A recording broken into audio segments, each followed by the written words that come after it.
இன்றே டவுன்லோட் செய்து உங்கள் ஃபேவரட் ஷோக்களை என்ஜாய் பண்ணுங்க. ஈராக் போகிறப்போ இருந்தீங்களா சார் அங்கே? ஆமாம், சதாம் ஹுசேனை பிடிக்கும் பொழுதெல்லாம் அங்கே இருந்தேன். அப்போ எனக்கு இந்த கேட்ரிங் அமெரிக்கன் கேட்ரிங்கை பற்றி வேலை தெரியாது.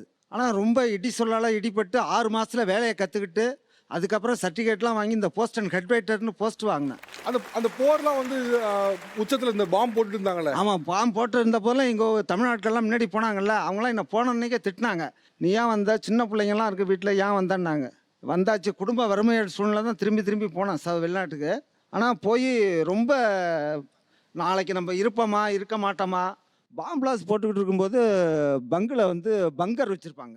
இந்த கீழே ஒரு கட்டை கட்டி அந்த மண்ணு முட்டை மேலே வச்சு மண்ணை குத்திருப்பாங்க, அந்த பாம்பு வந்து விழாமல். அதேமாரி இருக்கும்போது நான் வேலை அசதியில் வந்து படுத்துட்டேன். வந்து ரூமில் ஒரு அலாரம் வைப்பாங்க, அலாரம் வச்சா பாம்பு விழ போகுதுன்னு இன்ஃபார்ம் வந்துடும். எல்லாருமே போயிட்டாங்க. என்னோட வேலை செய்த பையன் மட்டும் எங்கே ரவி அண்ணனை காணோம், பாம்பு விழ போகுதுன்னு சொன்னது எனக்கு வந்து ரூமில் வந்து அப்படியே காலாலேயே தூக்கிட்டு ஓட்டினாப்புல. காலால் இழுத்துட்டு போனது அந்த பங்கர் உள்ள நுழையினா என் ரூமில் பாம்பு எழுது சார். ஓ, அது கல் மண் அதை பார்க்கல, அவங்க பிடிச்சி பரபரம் எடுத்துகிட்டு போனாங்க. எழுப்பல அப்படியே எடுத்துகிட்டு போயிட்டாங்க. அதெல்லாம் வந்து என் வாழ்க்கையில் மறக்க முடியாத நிகழ்ச்சி தான் சார். இந்த சம்பவம்லாம் உங்களுக்கு தெரியுமாமா?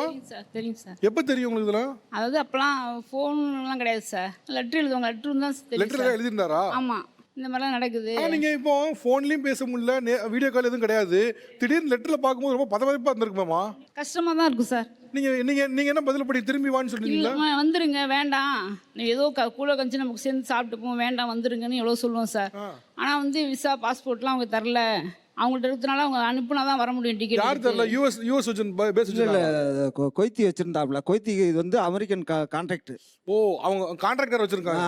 ஒரு நாளைக்கு வந்து அமெரிக்கனுக்கு வந்து $100 அவங்க சாப்பாடு ரூம்லாம் கொடுத்துடணும். ஆனால் பொஃபே சாப்பாடு நல்ல விதமாக செய்தாங்க, அதிலலாம் ஒன்றும் குறை இல்லை அமெரிக்கன்ஸுக்கு லேபர்ஸுக்கெல்லாம். ஆனால் பாம்பிடுறதுக்கு வந்து ஒன்றும் செய்ய முடியாது, டபுள் சம்பளம் கொடுத்தாங்க அப்பயே. மாதம் லெட்டர் அனுப்பு. அந்த லெட்டர்லாம் வச்சிருக்கீங்களாமா? வச்சிருக்கிறேன் சார். கையிலே வச்சிருக்கீங்களா? பார்ப்போம்.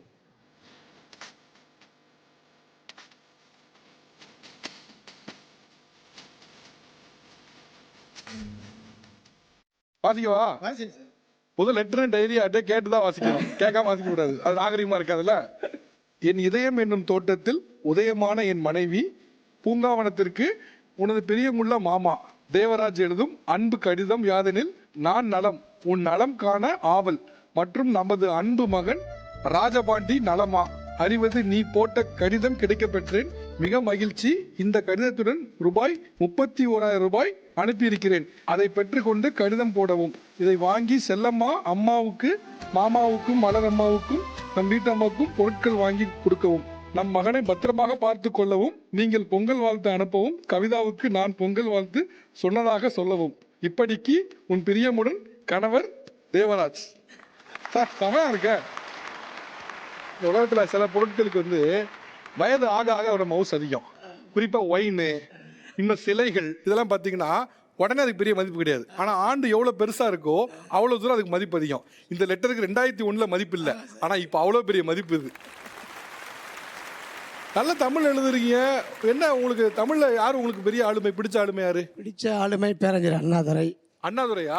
கலைஞர் சார். அது இல்லாமல் எங்கள் வீட்டுக்கார் கேஸ்ட்டை நிறையா பேசி அனுப்புவாருங்க சார். கேசட்டா? ஆமாம் சார். அப்போ கேசட்டு, இந்த கட்டை கேசட் இருக்குல்ல, பழைய காலத்தில் இந்த டேப் ரெக்கார்டை வச்சு பேசுவீங்களா? அப்படியே? ஆமாம், பெரிய டேப் ரெக்கார்டு இருக்கும்.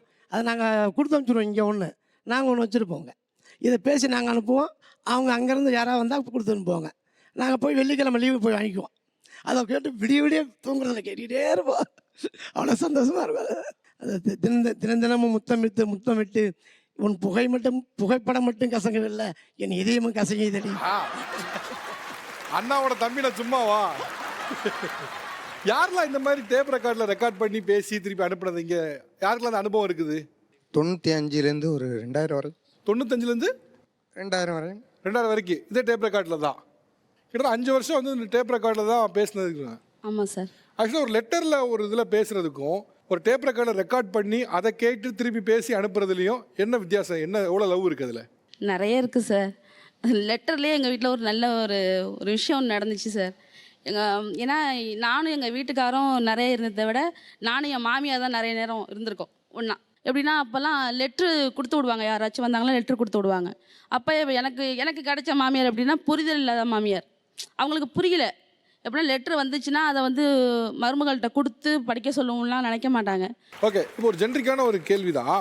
பல ஆண்டுகள் நீங்கள் வந்து வெளிநாட்டில் கழிச்சிட்டீங்க, துபாய், சிங்கப்பூர், மலேசியா, குவைத், இது மாதிரி. ஊர்லேருந்து, அதாவது வெளிநாட்டிலேருந்து இந்தியாவுக்கு வர்ற நாள் எப்படி இருக்கும், எவ்வளோ சந்தோஷமாக இருக்கும். அதே நேரத்தில் இங்கேருந்து திருப்பி வெளிநாட்டுக்கு போகணும், 1 வருஷம் 2 வருஷம் கழிச்சு தான் திரும்பி வர முடியும்னு நினைக்கிறப்போ எப்படி இருக்கும்? இல்லை, வர்ற நாளுங்கிறது சார், நம்ம அங்கேருந்து கிளம்பும்போது இன்னும் 20 நாள் இருக்குன்னு சொன்னால் 20 நாளும் சீக்கிரம் போகாது. 20 நாளுங்கிறது ஒரு நாள் வந்து 20 நாள் மாதிரி தெரியும். இங்கே வந்த உடனே போகிற நாட்கள் வந்து வந்தது மாதிரியே தெரியாது, 20 நாள் முடிஞ்சிருக்கும். அதுதான் ஒரு பெரிய மனவேதனையாக இருக்கும். அங்கேருந்து வரையில் எங்களுக்கு தீபாவளி, பொங்கல் எல்லாம் ஒன்றா சேர்ந்து வரும். இங்கேருந்து போகையில் நரகத்துக்கு போகிற மாதிரி இருக்கும். ஆனால் வீட்டில் இருக்கிறவங்க சும்மா பேருக்கிற நிலைக்கு அழுகுற மாதிரி ஆக்டிங் பண்ணுவாங்க. செய்யோ போகிறாருன்னு. அவங்களுக்கு தேவை கிளம்பிட்டா ஓகே. இல்லை, ஏன் ஆக்டிங் பண்ணுவாங்க? அவங்களுக்கு கஷ்டம் இல்லை சார், அவங்களோட எய்ம் என்ன இருக்கும்னா, முதல்ல மற்றதில் எப்படி இருக்கோ தெரியாது, மோஸ்ட்லி எங்கள் ஊரில் ராமநாதபுரத்தில் எங்கள் ஏரியாலே பார்த்தீங்கன்னா, நம்ம லீவில் வந்து ஒரு கம்பெனி முடிச்சுட்டோட வந்துட்டு இன்னொரு கம்பெனிக்கு ரெடி ஆகிட்டு இருப்போம். வேற வேணாவது வருவான், பக்கத்தில் வீட்டுக்காரன் வருவான் வெளியிலேருந்து, ஐயோ இந்த அவரெல்லாம் போயிட்டு செயினோட வந்துட்டார், இன்னும் இவர் போகாமல் இருக்காரு, இன்னும் கிளம்பாமல் இருக்காரு, நம்மளுக்கு பெரிய பஞ்சாயத்து ஊட்டிடுவாங்க. உடனே நம்மளை கிளப்பிடுவாங்க. இதில் வந்ததுக்கப்புறம் பக்கத்தில் சொந்த வந்தக்காரங்க கேட்பாங்கல்ல, எப்பப்பா போகிறேன்னு, அந்த வழி தான் ரொம்ப வேதனையாக இருக்கும். வெளியில் உள்ளவங்க கேட்டாலும் பரவாயில்ல, வீட்டில் உள்ளவங்க எப்போ போகலாம், இன்னும் டயம் ஆச்சா அவங்களுக்குன்னு கேட்கல, இந்த பாஸ்போர்ட்டை பார்க்கையிலே கொஞ்சம் பயமாக தெரியும். நான் என்ன நினச்சேன், சரி வந்தால் என்ன உடனே வரேன்னு கேட்பாங்க நினச்சேன். இவங்க என்ன நீ எப்போ போகிறேன்னு கேட்பாங்க. சார், இது வழக்கமாக யாரும் சொல்லாமல் வேணா இருந்திருக்கலாம், ஆனால் வந்தோடனே எல்லாருமே கேட்பாங்க. மோஸ்ட்லி கணவர் கிளம்புறாலும் சந்தோஷமா இருக்குங்க, நீ எப்போ கிளம்புங்க? இல்ல கஷ்டமா தான் இருக்கும் சார், கஷ்டமாக இருக்குன்னு சொல்கிறாங்க. இல்ல நான் கேட்க மாட்டேன், மத்தூ கேட்டிருப்பா, அதனால சொல்லியிருக்கேன். நீங்க என்ன நடக்குது, நீங்க தான் கேட்டீங்கன்னு சொன்னாங்க. இல்லை சார், 100% கேட்பாங்க. இன்னும் உங்களுக்கு லீவு முடியலையா, இன்னும் எவ்வளோ நாள் இருப்பீங்க, இன்னொன்று அதெல்லாம் எல்லாத்தையோட ஒரு சாடமாடியா கேட்பாங்க, நேரடியாக கேட்பாங்களா? இல்லை சார், சாடமாடியா சாப்பாடு வைக்கல நம்ம தெரிஞ்சுக்கலாம் அது என்ன சொல்ல வர்றாங்கன்னு. ஊருக்கு வந்து நிறைய அலுப்பு பண்ணுவாரோ, அதான் விஷயம் சார். ஊருக்கு வந்து என்ன பண்ணுவாப்ல 1 மாசம்? நிறைய பண்ணுவாங்க சார், நிறைய பண்ணுவாங்க சார். அங்கேருந்து வந்தோடனே என்னெல்லாம் சரி, அவங்க சொல்ல தயக்கப்படுறாங்க, மனசுல இருக்கு, சொல்ல தயக்கப்படுறாங்க. நீங்க சொல்லுங்க, ஊர் வந்து என்ன இல்லை பண்ணுவீங்க? சார், ஊர்லேருந்து வந்துட்டோம்னாலே முதல்ல ஃபேமிலியை பார்ப்போம்.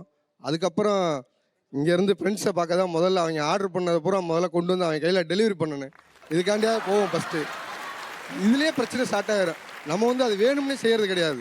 வீட்டில் எப்படி நம்மளை ஃபீல் பண்ணுறாங்களோ அதே மாதிரி ஃப்ரெண்ட்ஷிப்பும் நம்மளை வந்து ஃபீல் பண்ணுவாங்க, அவங்களுக்கு தெரியாது. சரி, நீங்க எதுக்கு இவ்வளவு சுத்தி மதிச்சு பேசிக்கிட்டு உடச்சு பேசிடுவோமா? சும்மா சொல்லுங்கள் சார். ஊர்ல இருந்து வரும்போது எல்லா பாட்டிலும் வந்திருக்கோம், டியூட்டி ஃப்ரீல இருந்து எல்லாம் வந்திருக்கோம், எல்லாத்தையும் கொண்டு போய் கொடுக்கணும். கொடுத்துட்டு ஒரு 10 நாள் ஜாலியா கும்மாளம் போடணும், கரெக்டா? இல்லை சார், ஜாலியான ஃப்ரெண்ட்ஸுகளோடய இல்லை சார், நம்ம அவங்கள சாயங்காலம் ஈவினிங் டைம் தான் போவோம். நான் சொன்ன பாயிண்ட் கரெக்டா இல்லையா சார்? நீங்கள் சொன்ன 100க்கு 100 100% சரி. ஆனாலும் அந்த 1 மாதமோ 2 மாதமோ அதை கூட வீட்டில் அட்ஜஸ்ட் பண்ண மாட்டான்னு தான் சொல்கிறோம். உடனே போயிடணும்.